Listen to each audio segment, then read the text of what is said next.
할렐루야, 말씀과 동행하는 하루에 나오신 여러분들 축복합니다. 오늘도 귀한 하루가 시작되었습니다. 하나님께서 주신 이 귀한 하루, 하나님의 말씀 가운데 우리가 인도함을 받고 승리하는, 그리고 또 하나님을 그렇게 기쁘게 해드리는 하루가 되기를 축복합니다. 오늘 여러분이 나눌 말씀은 사무엘상 12장입니다. 사무엘상 12장은 사무엘상 10장부터 시작된 사울 왕이 세워지는 과정, 그것이 잘 묘사되어 있습니다.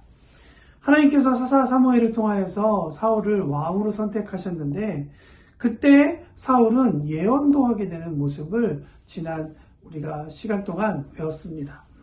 그러나 하나님께서 사울을 왕으로 선택하셨지만 그 선택하신 과정이 긍정적인 어떤 이유라기보다는 좀 부정적인 이유가 있게 됩니다. 12장 18절에서 19절의 말씀을 보면 하나님께서 이스라엘 백성에게 이야기합니다. 애굽 땅에서 너희를 인도해낸 나의 손과 그 모든 나라로부터 내가 다 건져내었는데 너희는 결국에 나를 버리고 나를 떠나서 너희를 위하여 왕을 세우라 하고 요구하는구나 라고 말씀하십니다. 하나님의 섭섭한 마음, 하나님의 이 안타까운 마음이 포함되어 있는, 아주 잘 묘사되어 있는 구절이죠. 그래서 이스라엘에게는 왕이 생긴 아주 혁신적인 일이었지만 왕이 세워진 근본적인 이유는 뭐냐면 그들이 하나님을 버리고 왕을 세워달라고 요구했기 때문이다라고 이야기하고 있습니다. 하나님 편에서 보면 하나님이 이스라엘 백성을 더 잘 인도하셨는데 사람은 하나님보다는 눈에 보이는 왕을 요구하는 그런 모습을 볼 때 참 아이러니할 수밖에 없습니다. 그리고 난 다음에 어떤 에피소드가 이어지냐면 사울이 왕으로 세워진 후 첫 번째 큰 사건이 하나 일어나는데 그것은 바로 전쟁이었습니다. 암몬이라는 나라와의 전투였죠. 사울은 유다와 이스라엘, 벌써 여기서 남과 북으로 나뉘어서 이스라엘 백성들을 설명하고 있는데요. 어쨌든 총 33만 명의 군대를 모아서 암몬과의 전투를 시작합니다. 아주 뛰어난 작전을 지휘해서 그 전쟁 가운데 승리하게 됩니다.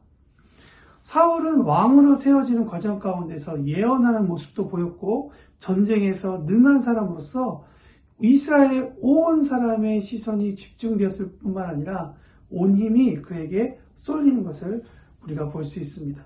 사울이 얼마나 인기가 많았던지 11장 12절에는 사울이 왕으로 세워질 때 동의하지 않았던 몇 사람이 있었는데 그들을 향하여서 누군가 이야기했습니다.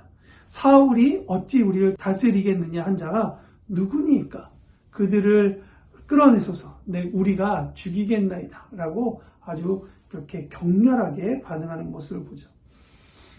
이스라엘이 봤을 때 사울은 그들이 바랬던 완벽한 왕처럼 보였습니다. 적국으로부터 우리를 보호할 왕, 메시아, 살아있으나 보이지 않는 하나님 대신 아주 잘생기고 키가 크게 보이는, 또 영성도 있고 능력도 있어 보이는 왕, 그것이 바로 이스라엘 앞에 서 있는 사울이었습니다. 그래서 이스라엘은 아마도 사울에게 큰 기대가 있었겠죠. 이렇게 한 사람에게 온 이스라엘의 시선이 몰리고 있을 때 사사이야 제사장이었던 사무엘이 아주 중요한 한마디를 이스라엘 백성에게 이야기합니다. 사무엘상 11장 14절에 보니까 오라 우리가 길갈로 가서 나라를 새롭게 하자 라고 이야기합니다.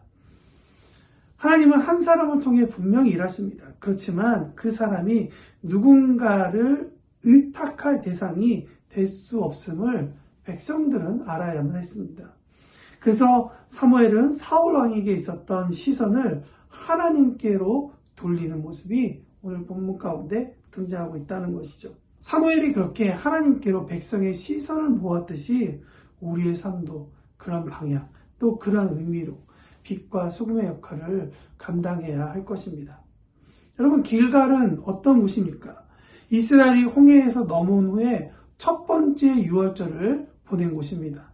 또 어떤 곳입니까? 여호수아 시대에는 이제 이스라엘 온 백성이 함께 가나안 정복을 앞두고 요단강을 건너와서 12돌을 세운 곳입니다. 길갈의 뜻은 굴러가다라는 의미인데요. 즉 애굽의 수치가 굴러가다라는 의미를 가지고 있습니다. 또한 동시에 새로운 이스라엘, 새로운 공동체, 하나님의 승리를 기념하는 새로운 또 승리의 그런 의미를 가지고 있었던 것이 바로 길갈이었습니다. 이 길갈에 사무엘이 이스라엘 백성을 모았다는 것은 아주 큰 의미가 있겠죠. 여호수아가 모은 이스라엘의 길갈에서 이제 사무엘이 모은 이스라엘의 길갈은 새로운 시즌으로 넘어가는 것을 말하고 있습니다. 그러면 사무엘은 길갈에서 무엇을 이야기하고 싶었을까요? 저는 오늘 두 가지 이야기가 있었다고 생각합니다. 첫 번째, 왕이 세워진 새로운 이스라엘. 두 번째, 그리고 그 이스라엘이 국가로서 승리하는 법입니다. 이스라엘은 하나님이 그들의 새 형태의 지도자인 왕을 주셨지만 그들이 분명히 알아야 할 것은 여전히 하나님은 이스라엘을 지키시는 분이심을 말하고 있다는 것입니다. 사무엘상 12장 15절에 보면 너희가 만일 여호와의 목소리를 듣지 아니하고 여호와의 명령을 거역하면 여호와의 손이 너희 조상을 치신 것 같이 너희를 치실 것이다 라고 이야기하고 있습니다. 이것은 우리 무엇을 생각해야 되느냐? 첫 번째, 사사에서 왕으로 넘어가는 새로운 시즌에도 여전히 이스라엘이 지켜야 할 중요한 사실이 있는데 그것은 하나님의 음성을 듣는 일과 그 명령에 온전히 순종해야 한다는 것이죠. 다시 말하면 어떤 시즌에도 우리가 하나님의 백성, 크리스천으로서 아니 한 사람으로서 이 땅 가운데 존재해야 하고 행복할 뿐만 아니라 하나님을 영화롭게 하는 근본적인 태도는 하나님의 목소리를 듣는 일과 명령에 온전히 순종해야 한다는 것입니다. 여러분, 그렇기 때문에 우리에게 중요한 것은 성경 말씀을 읽는 것이죠. 이것만큼 기본이 되고 훌륭한 태도를 갖게 하는 레시피는 없는 것 같습니다. 그리고 그 말씀을 읽는 것 가운데 크고 작고 그런 크고 작음을 떠나서 하나님의 말씀에 감동을 적용하는 것이 우리 가운데 필요한 것이죠. 오늘 이 말동화를 들으시면서 혹은 여러분이 말씀을 읽으시면서 오늘 나에게 주시는 감동과 하나님께서 나에게 말씀하시는 내용은 무엇입니까? 무엇을 다짐하든지 여러분 그 다짐 가운데에서 더 나아가 하나님께 주신 그 감동을 삶으로 적용하기를 축복합니다. 그럼 두 번째 우리가 생각해 봐야 할 이스라엘이 국가로서의 승리하는 것, 그것은 무엇인가? 그 방법은 무엇이었나라는 것입니다. 국가로서 승리한다는 것은 결국 그들이 거하는 땅, 백성이라는 정체성, 그들이 살아갈 법을 살아내는 것이 중요할 것입니다.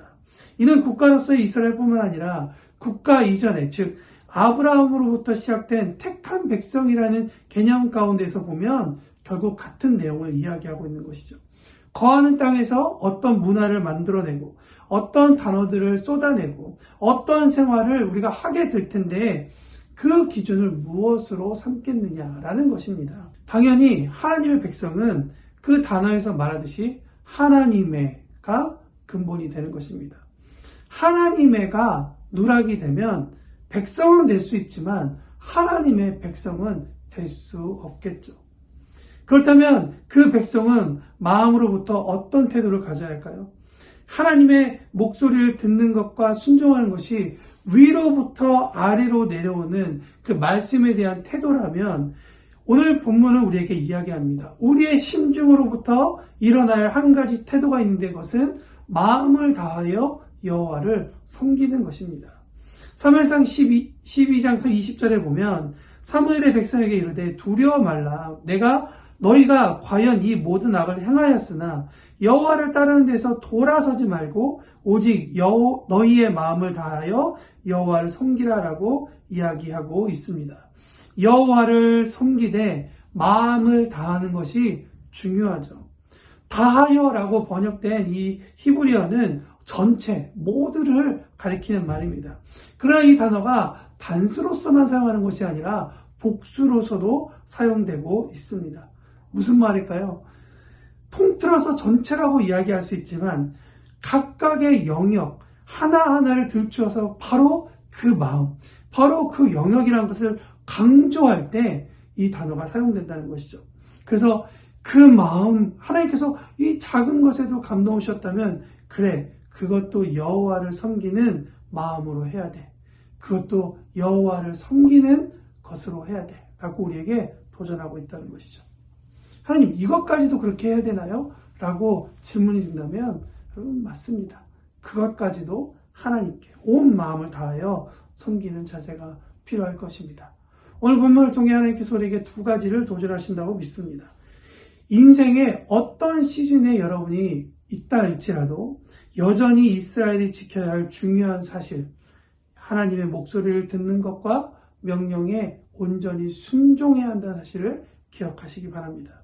업앤다운이 있을 수 있죠. 내가 오른쪽이나 왼쪽으로 치우쳐졌을 수도 있죠. 푸른 초장이든지 아니면 사막의 음침한 골짜기든지 아니면 안전한 배에 있든지 아주 폭풍 가운데 있든지 어디에서든지 우리에게 그 자세가 필요할 것입니다. 그리고 모든 영역에 모든 마음을 다해 하나님을 섬기십시오. 여기서 섬긴다는 이야기는 예배한다는 이야기입니다. 하나님과 깊이 교제하시고 그렇게 일하시는 여러분이 되시기를 축복합니다.